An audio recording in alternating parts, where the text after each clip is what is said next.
एक रात दिल्ली की सुनसान सड़क पर एक ऑटो ड्राइवर को ऐसा बैग मिला जिसने उसकी किस्मत भी बदल सकती थी और उसकी इंसानियत की भी परीक्षा ले ली। लेकिन जो उसने किया वो सुनकर आप भी हैरान रह जाएंगे। रात के करीब 11 बजे थे। दिल्ली की सड़कें धीरे धीरे शांत हो रही थी। रामू, एक साधारण ऑटो ड्राइवर, पूरे दिन की मेहनत के बाद सवारी छोड़कर घर लौट रहा था। थका हुआ था, लेकिन मन में एक ही खुशी थी, आज की कमाई से वह अपनी बेटी के लिए दवाई खरीद पाएगा। तभी अचानक उसकी नजर पीछे की सीट पर पड़ी।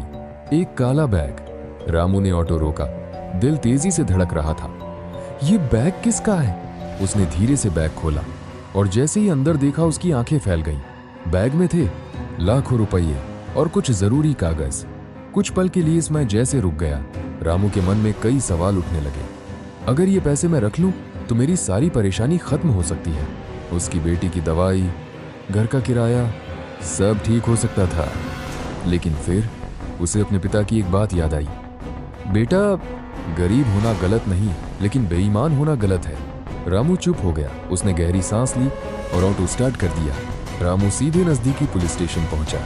वहां जाकर उसने कहा, साहब, ये बैग मेरे ऑटो में मिला है, शायद किसी का बहुत जरूरी होगा। पुलिस वाले भी हैरान थे, क्योंकि आजकल इतनी ईमानदारी कम ही देखने को मिलती है। कुछ घंटों बाद एक आदमी घबराया हुआ पुलिस स्टेशन में आया। उसकी आंखों में डर था। वह बार बार कह रहा था, मेरा बैग खो गया है।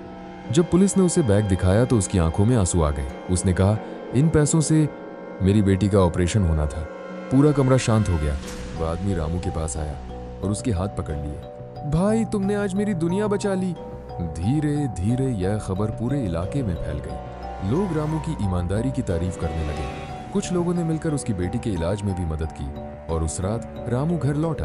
थका हुआ जरूर था, लेकिन दिल से बहुत हल्का, क्योंकि उसने पैसे नहीं, इंसानियत चुनी थी।